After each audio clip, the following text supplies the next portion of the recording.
নমস্কার বন্ধুরা, আজকে আপনাদের সামনে নতুন একটা রেসিপি নিয়ে হাজির হয়েছি। আজকে বানাচ্ছি সমস্ত সবজি বড়ি দিয়ে পালং শাকের রেসিপি।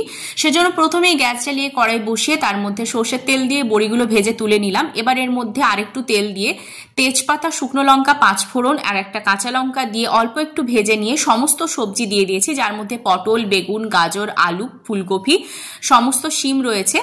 আর এবার এর মধ্যে একটু নাড়াচাড়া করে নিয়ে এর মধ্যে দিয়ে দিলাম নুন স্বাদ মতো আর হলুদ গুঁড়োটা।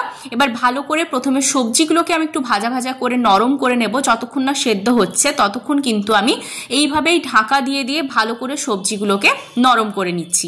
ফিরে এসেছি বেশ খানিকক্ষণ পর। এবার ঢাকাটা সরিয়ে দিলাম, দেখে নেব সবজিগুলো খুব ভালোভাবে কিন্তু নরম হয়ে এসেছে। আর একটু ভালো করে নাড়াচাড়া করে নিয়ে আগে থেকে কেটে রাখা পালং শাকটা কিন্তু এর মধ্যে আমি দিয়ে দিচ্ছি। পালং শাকটা প্রথমে দিইনি, তা না হলে কিন্তু একদমই নরম হয়ে যেত, মিশে যেত।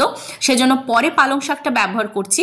সবজিগুলো একটু সেদ্ধ হয়ে যাবার পর এবার পালং শাকটা দিয়ে দেওয়ার পর সমস্ত কিছুর সাথে আমি আরেকবার ভালো করে পালং শাকটাকে মিশিয়ে নিচ্ছি। মিশিয়ে নেওয়ার পর আবারও কিছুক্ষণ ঢাকা দিয়ে রেখে দিচ্ছি। ফিরে এলাম বেশ খানিকক্ষণ পর। দেখুন খুব সুন্দরভাবে কিন্তু এগুলো হয়ে গেছে। পালং শাক আর সমস্ত সবজি একেবারেই সেদ্ধ হয়ে গেছে। আমি আপনাদের একটু দেখিয়ে দেবো, দেখুন কতটা সুন্দরভাবে সেদ্ধ হয়ে গেছে। এবার এর মধ্যে দিয়ে দেবো বাকি মশলাগুলো, দিয়ে দেবো পরিমাণ মতো ধনে গুঁড়ো আর দিয়ে দেবো পরিমাণ মতো জিরে গুঁড়ো।